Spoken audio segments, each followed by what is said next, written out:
and let me apologize on behalf of upstate New York for the fan base. You seemed a little feisty that night, and understandably so.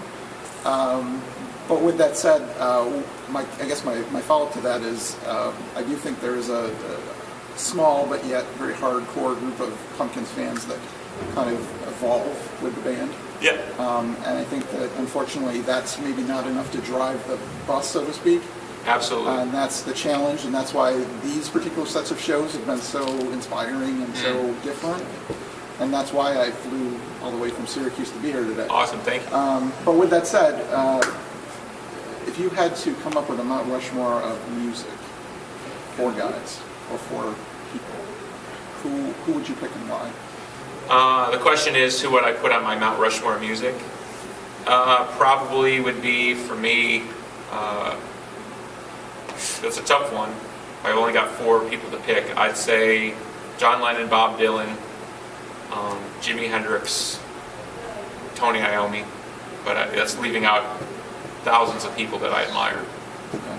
But I picked them because I learn almost every day something from those 4 artists. Something that they did is something I can reference back in my mind and say, oh, that's why they did that. And if you think about it, Hendrix died when he was 27.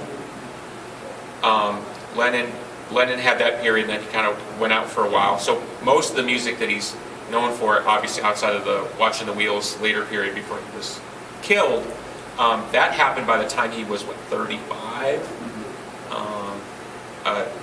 Most fans, unless you're really a Dylan fan, know Dylan's work up until he's about 26, 27 years old, Blowing in the Wind to Everybody Gets Stoned, all those songs. So, I mean, here I am at 48 still referencing things these artists did in their 20s. That's pretty mind-blowing to me, that either through their gift or their own sentience, they were able to figure out something that is like a helix to me, that I can come back to like a DNA code again and again and again, and I'm like, oh, fucking A, I can't believe they figured this shit out. It's true, really. It's true. I'll give you a perfect example because it might be something that you could look at from a different perspective if I give you the perspective. If you watch,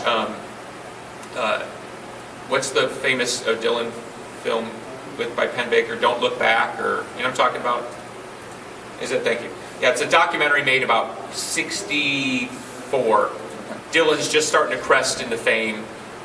I Want You was like a hit on UK radio, and D.A. Pennebaker follows him around with the camera. And Dylan, in his awareness, figured out very, very early on, before anybody else did, and I'm talking about anybody else, figured out that the media thing was a joke.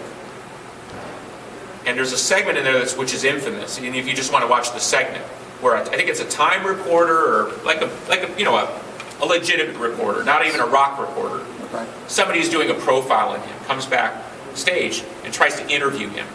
He's trying to kind of hang, and Dylan's just running circles around him. And it's famous because it's more pointed out as an example of Dylan's wit.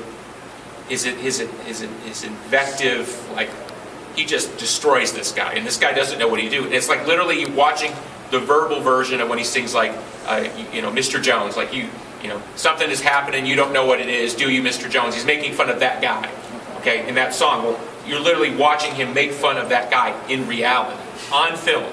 And it's a painful 5 minutes to watch, because it's really about generational shift.